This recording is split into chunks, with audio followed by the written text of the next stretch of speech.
दोस्तों, भारतीय संस्कृति विश्व की प्राचीनतम महान संस्कृतियों में से एक है।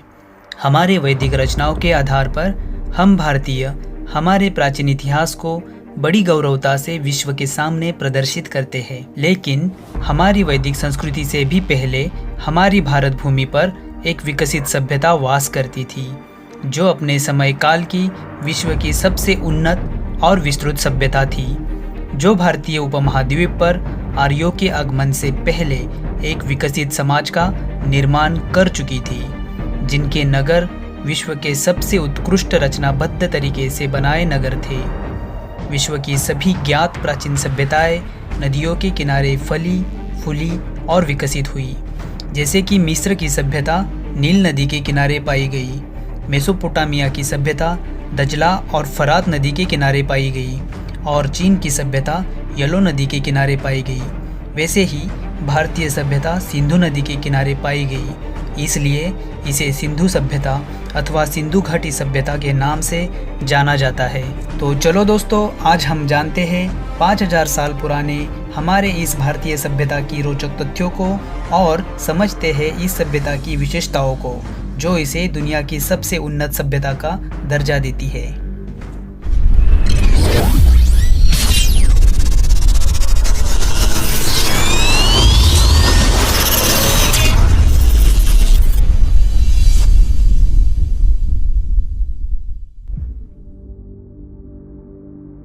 दोस्तों, सन 1826 में सर चार्ल्स मैसन नाम के एक अंग्रेज शख्स भारत के उत्तर पश्चिमी पंजाब क्षेत्र का दौरा कर रहे थे, जो कि आज के पाकिस्तान का पंजाब प्रांत है। उन्होंने वहां के हड़प्पा क्षेत्र में ज़मीन के नीचे दबे पुरातन अवशेषों का निरीक्षण किया और सन 1842 में लेख लिखकर सर्वप्रथम दुनिया के सामने इस बात को प्रदर्शित किया। उसके बाद सन 1853 से 1856 के बीच कराची और लाहौर के दरमियान जब रेलवे लाइन का निर्माण कार्य शुरू हुआ, तब रेलवे इंजीनियर्स बर्टन बंधु, जिनका नाम जेम्स और विलियम बर्टन था, उन्हें हड़प्पा में मजबूत ईंटों का पता चला। अति प्राचीन खंडहरों के अवशेष के रूप में प्राप्त इन ईंटों का इस्तेमाल उन्होंने रेलवे की पटरी के निर्माण कार्य में किया। उसके पश्चात सन 1856 में अलेक्जेंडर कनिंघम नामक एक अंग्रेज अधिकारी ने हड़प्पा का निरीक्षण करके मानचित्र बनाया। ये वही अंग्रेज अधिकारी थे जिन्होंने सन 1861 में भारतीय पुरातत्व विभाग की स्थापना की। सन 1921 में इसी भारतीय पुरातत्व विभाग के प्रमुख सर जॉन मार्शल के नेतृत्व में पहली बार हड़प्पा का आधिकारिक तौर पर उत्खनन कार्य प्रारंभ हुआ। भारतीय शोधकर्ता दयाराम साहनी ने सन 1921 में हड़प्पा का उत्खनन कार्य शुरू किया और सन 1922 में राखलदास बैनर्जी ने सिंध प्रांत के मोहनजोदड़ो में उत्खनन कार्य शुरू किया और दुनिया के सामने हड़प्पा के रूप में पहली बार सिंधु सभ्यता का रूप उजागर हुआ और इसीलिए आज इस पूरी सभ्यता को हड़प्पा सभ्यता के नाम से जाना जाता है। इस सभ्यता के ऐतिहासिक महत्व को समझते हुए भारत भर में अन्य कई जगहों पर इसके उत्खनन कार्य को गति मिल गई। भारत और पाकिस्तान जब आज़ाद हो रहे थे, उस वक्त तक इससे जुड़े 40 से 50 नगरों की खोज हो चुकी थी और आज तक इस खोज ने हमें लगभग 1500 नगरों से परिचित करवाया है, जिनमें से ज़्यादातर नगर भारत में पाए गए हैं, जिनकी संख्या लगभग 925 तक है। पाकिस्तान में पाए गए नगरों की संख्या 575 के आसपास है और अफगानिस्तान में 2 नगरों की खोज हो चुकी है। इससे आप समझ सकते हैं कि यह सभ्यता कितने विस्तृत क्षेत्र में फैली होगी। अब तक के उत्खनन के आधार पर इसके सीमा का निर्धारण अगर हम करते हैं तो हमें सबसे उत्तर में जम्मू कश्मीर से प्राप्त होता है मांडा नगर, सबसे दक्षिण में महाराष्ट्र में दायमाबाद, पूर्व में उत्तर प्रदेश का आलमगीरपुर और पश्चिम में बलूचिस्तान का सुतका गेडोर। कुल मिलाकर देखा जाए तो 13 लाख वर्ग किलोमीटर से भी अधिक क्षेत्र में यह सभ्यता फैली हुई थी। इसका उत्तर दक्षिण विस्तार 1400 किलोमीटर तक माना जाता है और पूर्व पश्चिम विस्तार 1600 किलोमीटर तक माना जाता है। इसकी तुलना हम विश्व की समकक्ष अन्य सभ्यता से करें तो मिस्र और मेसोपोटामिया की सभ्यता मिलाकर भी उससे 12 गुना बड़े क्षेत्र में हड़प्पा सभ्यता फैली हुई थी। इस सभ्यता के कार्यकाल के बारे में अलग अलग इतिहासकारों की अलग अलग राय है। सर जॉन मार्शल ने इसका कार्यकाल ईसा पूर्व 3250 से लेकर ईसा पूर्व 2750 तक माना। वही कार्बन 14 डेटिंग प्रणाली के आधार पर सर डीपी अग्रवाल ने इसका कार्यकाल ईसा पूर्व 2300 से लेकर ईसा पूर्व 1750 तक माना है।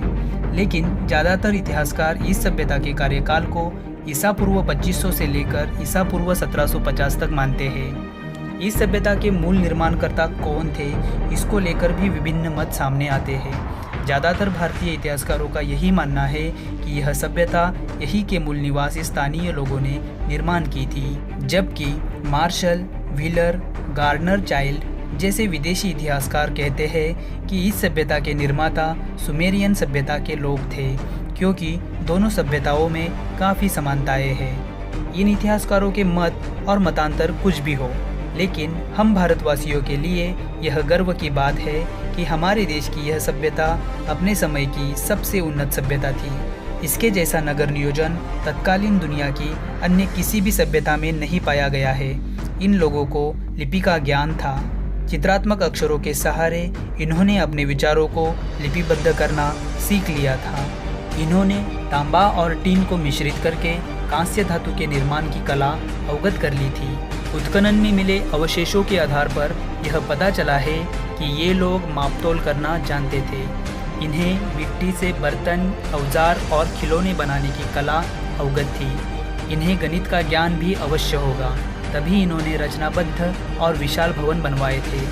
इनकी ईंटें प्रमाणबद्ध थी। लगभग सभी जगहों पर मिली ईंटें सम प्रमाण में पाई गई है, जैसे इन्हें एक ही जगह पर बनवाया गया हो। पाकिस्तान के सिंध प्रांत में मिला मोहनजोदड़ो नगर इस सभ्यता का सबसे बड़ा और सुनियोजित रचनाबद्ध नगर है, इसलिए इसे हड़प्पा सभ्यता की राजधानी के रूप में भी देखा जाता है। मोहनजोदड़ो अपने आप में ही एक अद्भुत नगर था। इस नगर के बारे में हम अलग किसी वीडियो में विस्तृत रूप में जानेंगे। भारत के हरियाणा राज्य में खोजा गया राखीगढ़ी यह नगर भारत में खोजा गया सबसे बड़ा नगर है।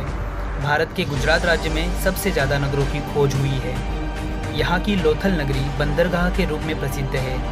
यहाँ से हमें प्रदेश व्यापार के प्रमाण भी प्राप्त होते हैं। ये सभी नगर विशेषतः दो हिस्सों में बटे हुए दिखाई पड़ते हैं, जिसमें ऊपरी हिस्सा पश्चिमी टीले के रूप में देखा जाता है, जो समाज के धनिक, अमीर, पुरोहितों की रहने की जगह हो सकती है।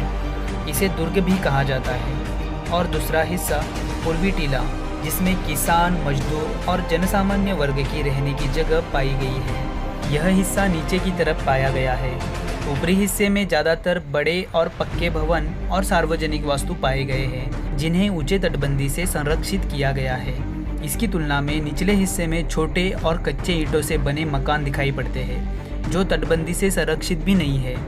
इन सभी नगरों में एकमात्र नगर ऐसा पाया गया है जो दो की जगहों पर 3 हिस्सों में विभाजित है। इसका नाम धौलावीरा है, जो गुजरात राज्य में स्थित है। इसमें मिला तीसरा हिस्सा पूर्वी और पश्चिमी टीले के बीच में स्थित है, जो मध्यमा के नाम से जाना जाता है। यह व्यापारी वर्ग के लिए बनाया गया क्षेत्र मालूम पड़ता है।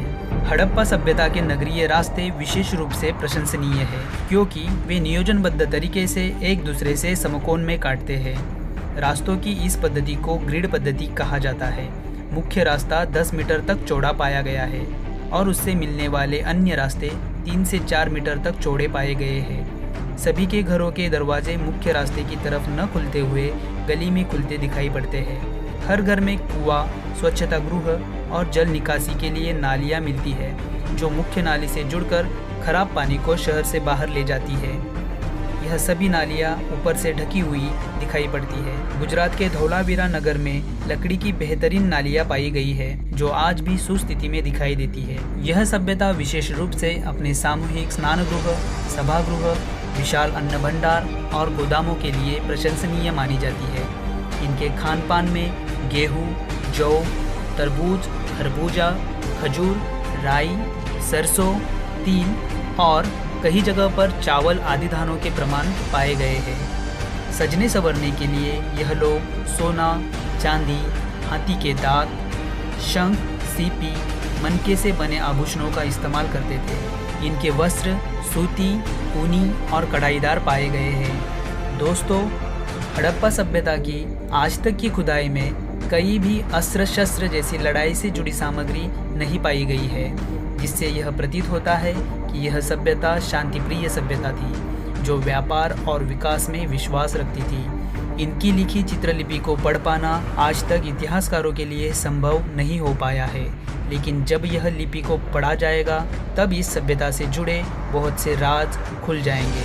शायद वह राज हम भारतीयों के लिए और भी गौरवान्वित करने में सक्षम होंगे।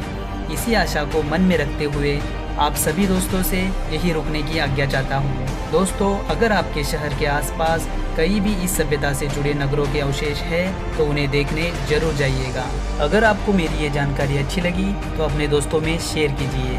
वीडियो को लाइक करके कमेंट में अपनी राय ज़रूर दें। और अगर अभी तक आपने हमारे चैनल को सब्सक्राइब नहीं किया है तो चैनल को सब्सक्राइब करके बाजू वाले बेल आइकन को ऑल पे सेट कीजिए, ताकि आने वाले वीडियो की नोटिफिकेशंस आपको तुरंत प्राप्त हो। तो चलो दोस्तों, मिलते हैं अगले वीडियो में। तब तक के लिए नमस्कार, जय हिंद।